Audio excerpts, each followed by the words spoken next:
ദൈവത്തിൻ്റെ അതിപരിശുദ്ധ നാമം വാഴ്ത്തപ്പെടുമാറാകട്ടെ.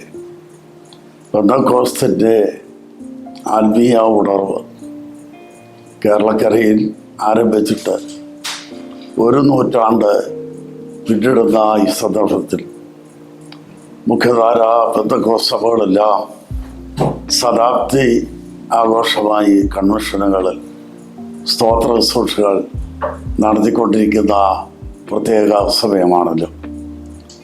ഇന്ത്യൻ പെന്തക്കോസ്റ്റൽ ചർച്ച് അക്കോർഡും ജനുവരി 14 മുതൽ 21 വരെ ഹെബ്രോൻ പുരത്ത് IPCയുടെ ശതാബ്ദി കൺവെൻഷൻ നടത്തുവാനുള്ള ഒരുക്കങ്ങൾ വളരെ അനുഗ്രഹിക്കപ്പെട്ട നിലയിൽ നടന്നുകൊണ്ടിരിക്കുകയാണ്.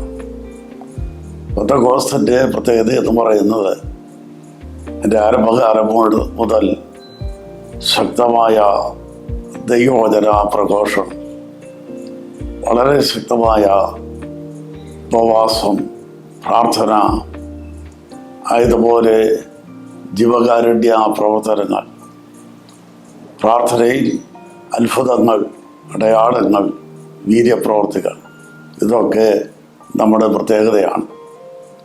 പെന്തക്കോസ്തിൻ്റെ ഉണർവിൻ്റെ ആരംഭകാലത്ത് ശക്തമായ ആത്മീയ ഉണർവ് ആളിക്കത്തിയപ്പോൾ സമുദായ സഭകളിൽ നിന്ന്, വിവിധ ജാതി മതസ്ഥരിൽ നിന്ന് കൂട്ടമായി ജനങ്ങൾ പെന്തക്കോസ്തിലേക്ക് ഒഴുകുന്ന ഒരു പ്രത്യേക അനുഭവമാണ് കേരളത്തിലുണ്ടായത്. ആ സമയത്ത് സമുദായ സഭകൾ വളരെ ഭയത്തോടു കൂടിയാണ് പെന്തക്കോസ്തിനെ അവർ വീക്ഷിച്ചിരുന്നത്. കാരണം അവരുടെ സഭകളിലെ ആളുകളുടെ എണ്ണം കുറയുകയും പെന്തക്കോസ്ത് സഭകളുടെ അംഗസംഖ്യ കൂടുകയും ചെയ്തുകൊണ്ടിരുന്ന ഒരു കാലഘട്ടം മലങ്കര പെന്തക്കോസ്ത് ചരിത്രത്തിലുണ്ട്. ഇന്ത്യൻ പെന്തക്കോസ്ത് ചർച്ച് അക്കോർഡും അതിൻ്റെ ആരംഭകാലം മുതൽ ശക്തമായ നിലയിൽ അതിൻ്റെ പ്രവർത്തനം നടന്നുകൊണ്ടിരിക്കുന്നു. വിശ്വാസത്താൽ ദൈവത്തേക്ക് മാത്രം നോക്കിക്കൊണ്ട് പ്രവർത്തനം ആരംഭിച്ചവരാണ് IPCയുടെ മുൻനിരയിൽ ആരംഭകാലത്ത് നിന്നിരുന്ന സകല ദൈവദാസന്മാർ. പ്രത്യേകിച്ച് അന്ന് IPCക്ക് നേതൃത്വം കൊടുത്ത ശ്രേഷ്ഠരായ ദൈവദാസന്മാരുടെ സേവനങ്ങൾ ഒരു കാലത്തും വിസ്മരിക്കുവാൻ കഴിയുന്നതല്ല.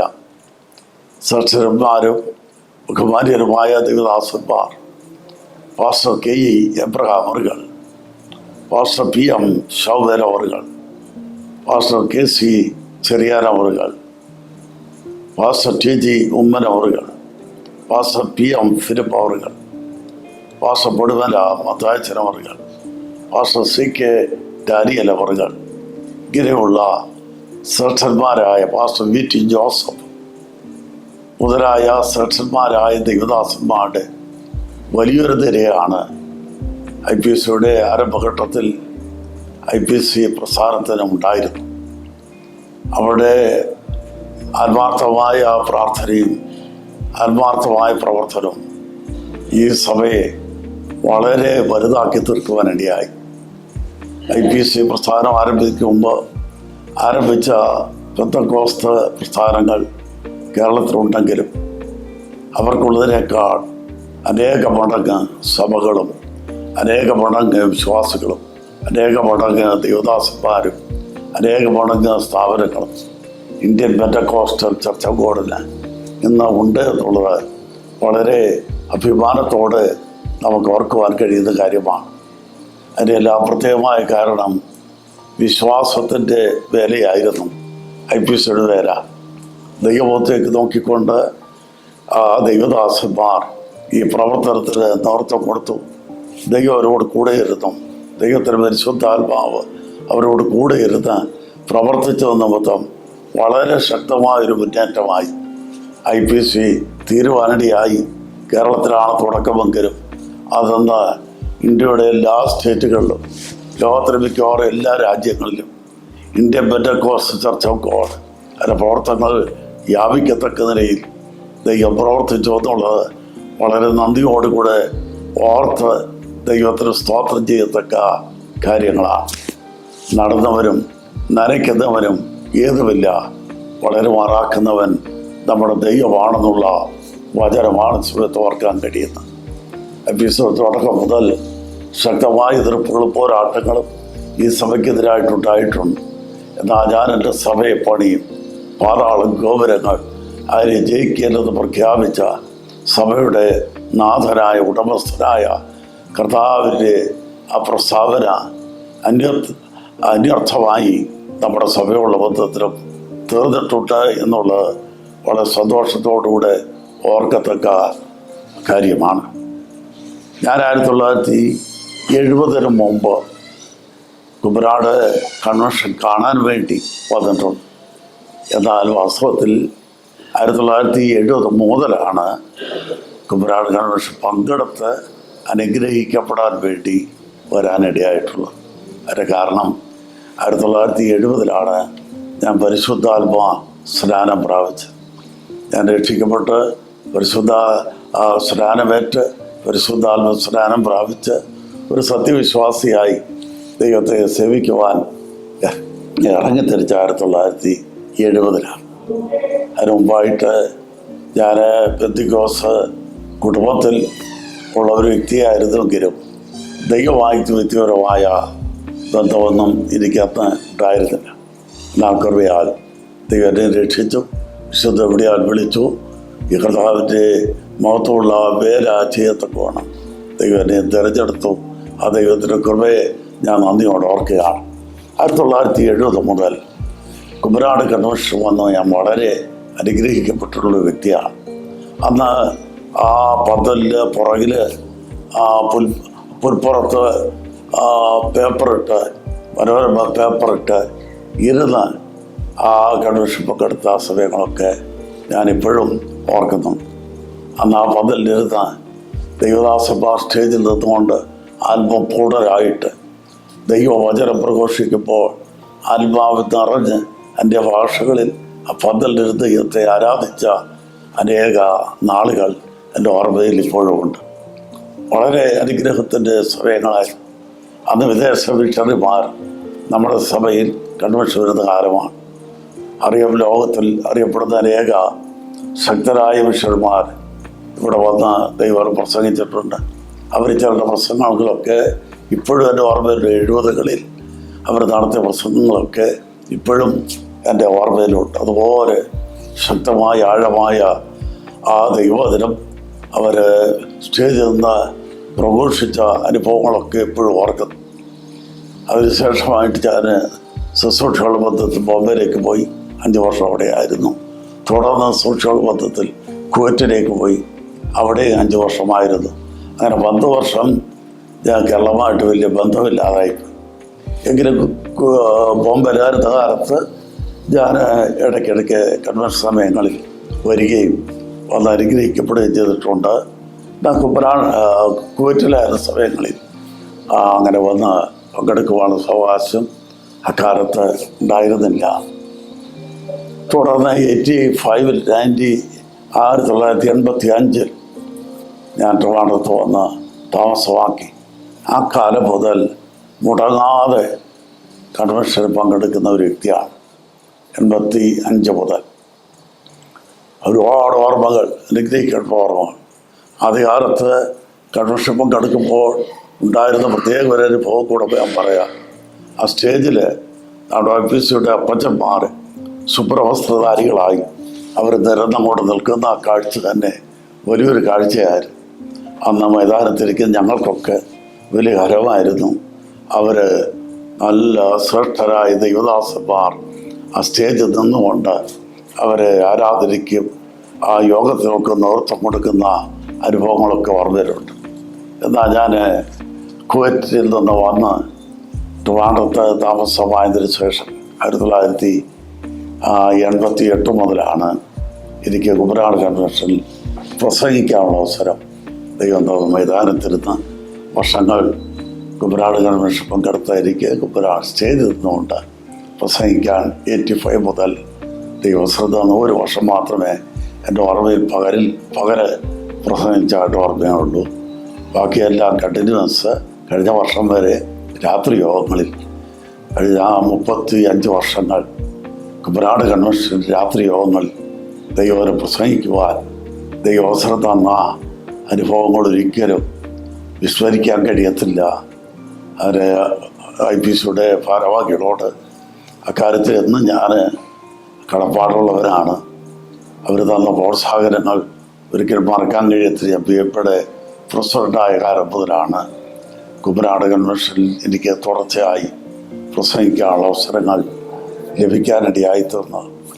ഒരു വർഷം പ്രസംഗിച്ചപ്പോൾ സംഭവിച്ച ഒരു 1-2 സംഭവങ്ങൾ കൂടെ ഞാൻ ഈ സമയത്ത് ഓർക്കുന്നു. ഒരു വർഷം രാത്രി യോഗത്തിൽ പ്രസംഗിച്ചുകൊണ്ട് പരിശുദ്ധാത്മാവിൻ്റെ വലിയ അന്തരീക്ഷം ആ പന്തലിലുണ്ടായി. പരിശുദ്ധാത്മാവ് പൂർണ്ണനായി. ദൈവം തന്ന യോഗത്തിൽ ഞാൻ വിളിച്ചു പറഞ്ഞു, നമുക്കിപ്പോൾ ഇവിടെ വന്നിരിക്കുന്ന എല്ലാവരും അവർക്ക് ഏതെങ്കിലും വിഷയത്തിന് ദൈവം മറുപടി നൽകണമെന്നുള്ള വലിയ ഭാരത്തോടുകൂടി പ്രാർത്ഥിച്ചുകൊണ്ടിരിക്കുന്ന ഏതെങ്കിലും വിഷയമുണ്ടെങ്കിൽ ഇപ്പോൾ പ്രാർത്ഥിക്കാം. കൈ ഉയർത്തി വിശ്വാസത്തോടെ പ്രാർത്ഥിക്കാം. അടുത്തിരിക്കുന്നവർ ആ കൈ കൊടുക്കാൻ താല്പര്യമെങ്കിൽ അടുത്തിരിക്കുന്നവർക്ക് കൈ കൊടുത്ത്, അല്ലെങ്കിൽ കൈ ഉയർത്തിപ്പിടിച്ച് നിങ്ങളുടെ വിഷയം ദൈവത്തോട് പ്രാർത്ഥിക്കുക എന്നൊരു ആത്മനിയോഗത്തിൽ പറഞ്ഞ് ഞാൻ ആലോചിച്ച് അങ്ങനെ പറയാനൊന്നും കയറിയാൽ അത് ആ സമയത്ത് 2 വലിയ സംഭവങ്ങൾ നടന്നായി പിന്നീട് അറിയാനിടയായിത്തു. ഒരു സംഭവം കോട്ടയം മെഡിക്കൽ കോളേജിൽ കിഡ്നി 2 ഡാമേജായി തങ്ങളുടെ സഹോദരനെ അഡ്മിറ്റ് ചെയ്തിട്ട് 2 സഹോദരന്മാർ അവർ കൺവെൻഷൻ വന്നിരിപ്പുണ്ടായിരുന്നു.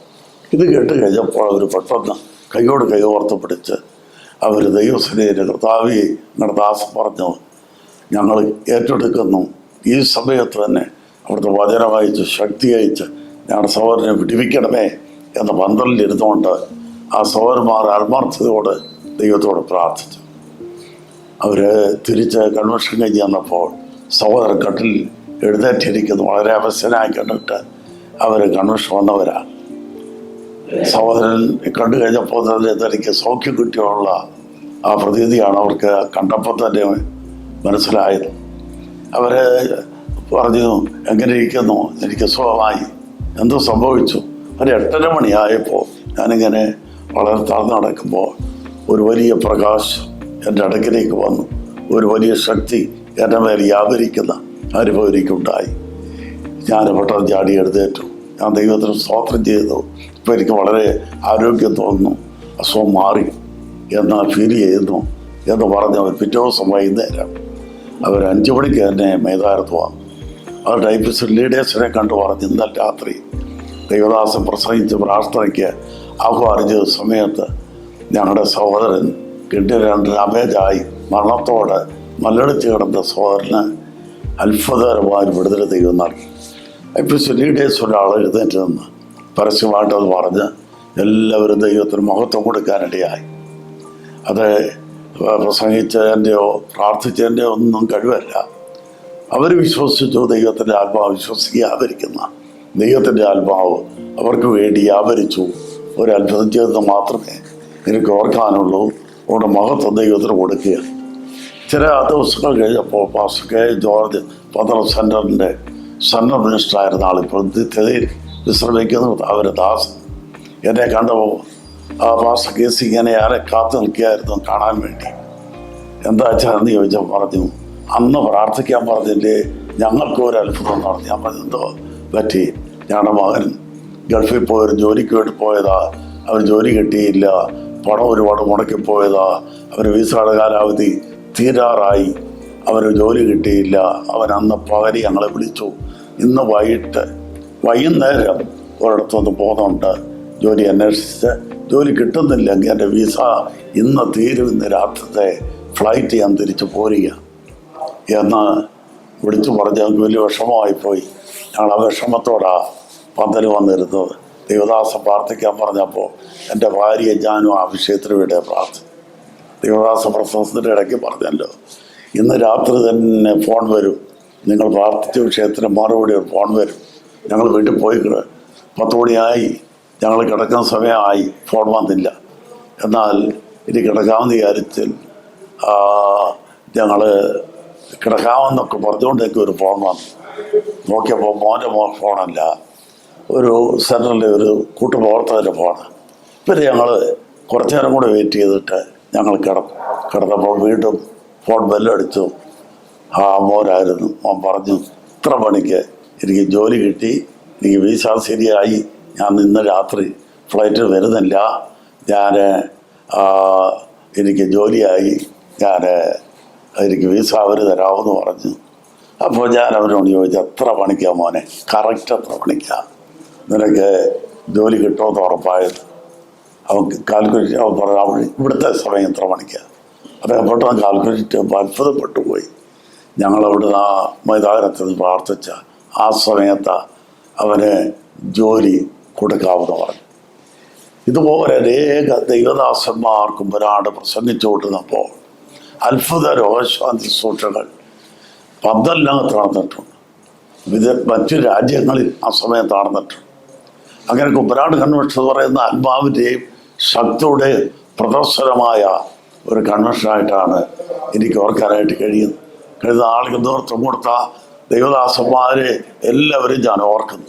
ഇന്ന് ഡോക്ടർ ടി വത്സൻ അബ്രഹാമിൻ്റെ നേതൃത്വത്തിൽ നമ്മുടെ ആദരണീയനായ ജനറൽ പ്രസിഡന്റായി സേവനമനുഷ്ഠിക്കുന്ന കർത്തൃദാസൻ്റെ നേതൃത്വം നല്ലൊരു ടീം ഈ വർഷത്തെ കൺവെൻഷന് നേതൃത്വം കൊടുത്തുകൊണ്ടിരിക്കുന്നു. വലിയ പ്രതീക്ഷയ്ക്ക് പോവുകയുണ്ട്. ഇപ്രാവശ്യത്തെ നമ്മുടെ കൺവെൻഷൻ വലിയൊരു ആത്മീയ ഉണർവായി മാറും എന്ന് ഞാൻ വിശ്വസിക്കുന്നു. ദൈവം അതിനുവേണ്ടി സഹായിക്കട്ടെ. കർത്താവിൻ്റെ ദാസന്മാരെ എല്ലാവരെയും ദൈവം ശുശ്രൂഷിക്കുന്ന ദൈവദാസന്മാരെല്ലാവരെയും അഭിഷേകം ചെയ്ത് ദൈവശക്തിയോട് ഉപയോഗിക്കും. ഗായക സംഘത്ത് ദൈവം അഭിഷേകം ചെയ്ത് ഉപയോഗിക്കും. ക്രമീകരണങ്ങളെല്ലാം ദൈവത്തിൻ്റെ കൈ അനുകൂലമായിരുന്നു പ്രവർത്തിക്കും എന്ന് വിശ്വസിക്കുന്നു. നമുക്കതിനുവേണ്ടി പ്രാർത്ഥിക്കാം. ഒറ്റക്കെട്ടായി ഒന്നിച്ചു നിന്ന് നമുക്ക് പ്രവർത്തിക്കാം. നമ്മുടെ ഈ ശതാബ്ദി കൺവെൻഷൻ മറക്കുവാൻ കഴിയാത്ത ആത്മീയ അനുഗ്രഹങ്ങളുടെ കൺവെൻഷനായി ദൈവമായ കർത്താവ് മാറ്റട്ടെ എന്ന് ആത്മാർത്ഥമായി ഞാൻ ആശംസിക്കുന്നു, പ്രാർത്ഥിക്കുന്നു. ദൈവം നിങ്ങളെ എല്ലാവരെയും അനുഗ്രഹിക്കുമാറാകട്ടെ.